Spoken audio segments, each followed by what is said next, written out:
Well, we are just hours away from President Donald Trump and Democratic presidential nominee Joe Biden going head-to-head on the debate stage in Cleveland, Ohio. Biden says he's been prepping for what he says he expects from Trump. Meanwhile, the president has been hitting the campaign trail hard in the days leading up to this first campaign clash.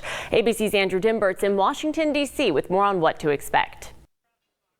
This morning, final preparations are underway for the first presidential debate, and it will be unlike any other in modern American history because of the coronavirus pandemic. Joe Biden and President Trump will not shake hands. There will be no opening statements and very few in the crowd. Biden says he's prepared for the gloves to come off. He's going to want to make it personal. He's going to want to get in the mosh pit.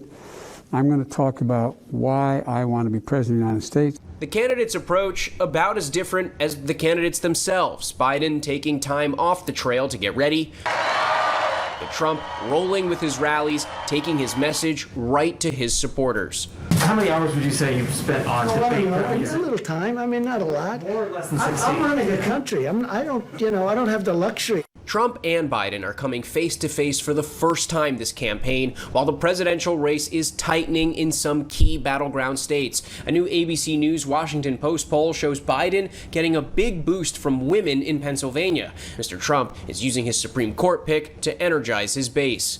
Biden says healthcare is at stake, with the court set to decide the fate of Obamacare just 1 week after the election. This is about whether or not pre-existing conditions will continue to be covered. And on the eve of this presidential showdown, the American public is getting what's been described as its first detailed look at one of Donald Trump's most closely guarded secrets, his tax returns. In a blockbuster report, the New York Times reviewed detailed information on nearly 2 decades worth of Trump tax returns. The revelations are startling. Trump paid no federal income taxes at all in 11 of the 18 years they reviewed. The Times also reports the president is hundreds of millions of dollars in debt.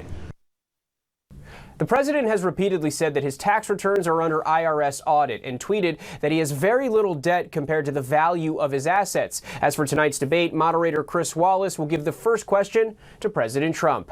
Andrew Dymburt, ABC News, Washington.